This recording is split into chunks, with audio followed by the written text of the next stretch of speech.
देखिए, सबसे पहले मैं कुछ मुख्य आंकड़े बता दूं। कटिहार जिला में अभी तक 5,37,445 कोविड के टेस्ट किए जा चुके हैं, जिसमें से 7,340 अब तक कुल पॉजिटिव पाए गए थे। वर्तमान में 12 एक्टिव केसेस कटिहार में हैं। इस बैकग्राउंड में संपूर्ण भारत में एक साथ पहले चरण में 16 जनवरी 2021 से वैक्सीनेशन का काम प्रारंभ किया जा रहा है। बिहार के कुल 300 स्थानों पर वैक्सीनेशन सेंटर्स बनाए गए हैं, जिसमें से कटिहार में 9 जगहों को वैक्सीनेशन सेंटर्स के रूप में चिन्हित किया गया है। इनमें 8 सरकारी संस्थान होंगे और एक प्राइवेट संस्थान होगा। प्राइवेट संस्थान कटिहार मेडिकल कॉलेज के रूप में चिन्हित किया गया है। 8 सरकारी संस्थानों में सदर अस्पताल है, बारसोई, मनिहारी, कदवा, कोढ़ा, कुर्सेला, फलका और डंडखोड़ा के हेल्थ फैसिलिटीज शामिल हैं। प्रतिदिन एक टीकाकरण स्थल पर 100 लाभार्थियों का टीकाकरण किया जाएगा। प्रथम चरण में, जो कि 16 जनवरी से प्रारंभ हो रहा है, स्वास्थ्य कार्यकर्ताओं और आईसीडीएस के कार्यकर्ताओं का, आईसीडीएस के जो कर्मी हैं, उनको टीकाकरण किया जाएगा। इनमें प्राइवेट और सरकारी दोनों तरह के संस्थानों के स्वास्थ्यकर्मी शामिल रहेंगे और चिकित्सक से लेकर सफाई कर्मी तक सभी कर्मियों का टीकाकरण किया जाएगा। इस हेतु ये जानकारी देना आवश्यक है कि जिन कर्मियों का पंजीकरण पूर्व से किया गया है, उन्हीं कर्मियों का टीकाकरण किया जाएगा। कटिहार जिला में अब तक 16,469 स्वास्थ्यकर्मी, आईसीडीएस कर्मी, पब्लिक और प्राइवेट दोनों अब तक पंजीकृत किए जा चुके हैं। आज अंतिम तिथि है पंजीकरण की।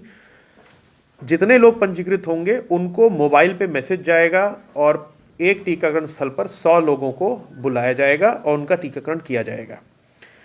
सरकारी संस्थानों में 14,830 कर्मी रजिस्टर्ड किए गए और निजी संस्था और स्वास्थ्य सेवा से जुड़े 1,845 कर्मी पंजीकृत किए गए हैं।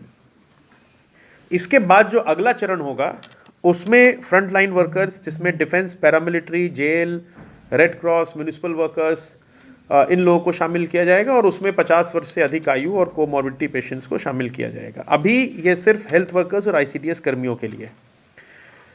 इसमें एक चीज़ बहुत जिम्मेदारी के साथ हम लोग कहना चाहेंगे कि यह वैक्सीन पूर्णतः सुरक्षित और कारगर है। हर प्रकार के टेस्ट से ये निखर के आई है। इसका फुल इम्यूनोजेनिक इफेक्ट शरीर में एक नियत अवधि के बाद आता है। पहली डोज के 28 दिन बाद दूसरी डोज देनी होती है और उसके 2 हफ्ते बाद एंटीबॉडी डेवलप होना शुरू करती है।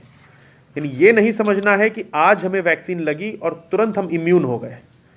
ये इस चीज़ को बिल्कुल भी नहीं दिमाग में लाना है। ये ध्यान रखना है कि पहली वैक्सीन की डोज जब पड़ेगी, उसके 45 दिन बाद ही एंटीबॉडी डेवलप होने की हम लोग उम्मीद करेंगे, और वो भी तब जबकि 28 दिन बाद दूसरी डोज भी ले ली गई हो।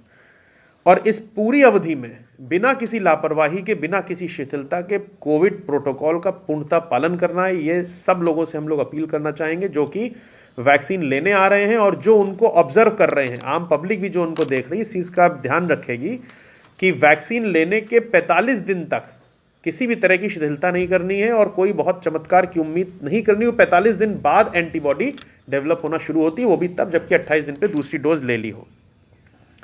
तो इसलिए आवश्यक है कि कोविड का बचाव का पूरा प्रोटोकॉल सभी लाभार्थी पहली सुई लगने के बाद 45 दिन तक अवश्य करें। तो किसी प्रकार की अफवाह से सब बचेंगे, ये हम लोग अपील करते हैं।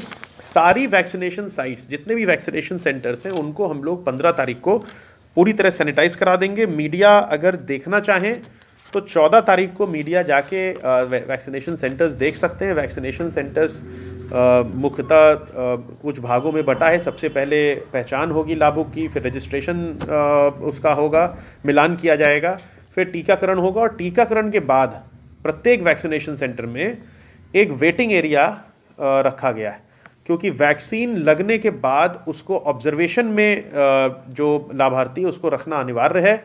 आधे घंटे का ऑब्जर्वेशन पीरियड है। इस आधे घंटे में अगर AEFI, जिसको हम लोग कहते हैं एडवर्स इफेक्ट्स फॉलोइंग इम्यूनाइजेशन, अगर कुछ डेवलप होता है तो तुरंत उसका उपचार किया जाएगा। ये कुछ बहुत सीरियस बात नहीं है। कोई भी वैक्सीन अगर होगी, this is not just about Covid, कोई भी वैक्सीन होगी तो AEFI का हम लोग सतर्कता रखते हैं। तो ऐसा नहीं है कि किसी प्रकार का संशय है क्या, this is a normal protocol जिसे हम लोगों को पालन करना है, तो हम लोग उस हिसाब से अलर्ट रहेंगे। जो भी वैक्सीनेशन होगी उसका रियल टाइम डेटा अपडेशन होगा, इसलिए हम लोग इंश्योर करा रहे हैं कि हर